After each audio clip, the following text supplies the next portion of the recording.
final task mga kami. So ito yung sit up natin. Meron tayong galing sa solar panel. Meron din tayo from tapos meron tayong circuit breaker for DC and circuit breaker for AC. We have also yung PPT solar charge controller. Kaya napod tayo inverter, 500 watts atong inverter, tapos nigamit ta og PTS switch para maka-input ta from grid and from the solar. And we have battery, 12 volts battery.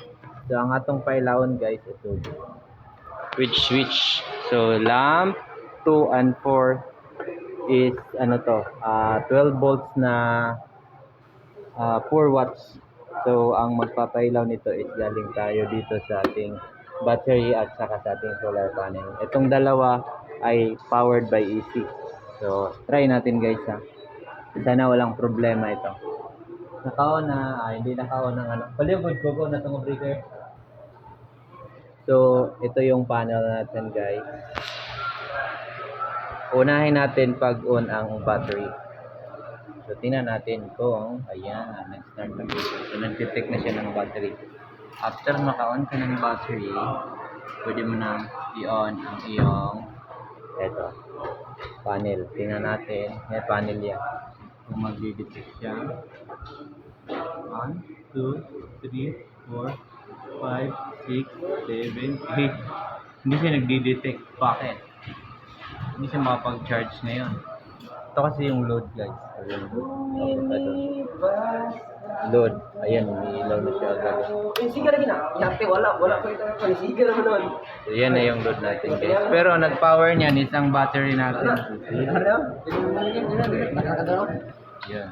Pinapatay na nila guys. Pinaglalaroan na nila. Oh, lagi.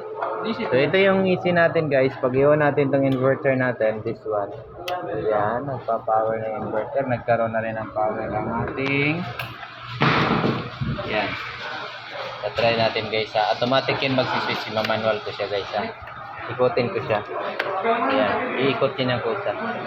Kasi wala siyang nadito. Pag ino-auto natin yan. Ayan. Manual kasi. Pag auto natin dyan. Ayun o. Ayan yung purpose ng CTS. So ito yung breaker natin to galing sa ating inverter. So 20 na galing ng battery. Tapos ito yung breaker natin sa load. Doon. O, diba? Nagdilaw agad. Ito yung breaker natin. So yung switch niya dito. So, ayan yung magpapailaw guys. Kung naguguluhan kayo, talagang magulo yan guys. Hindi Pero, ako magulo. meron tayong diagram. Yan, so trees. Gawa yan ni PC engineer, electrical engineer George Pogi. Ayan siya guys.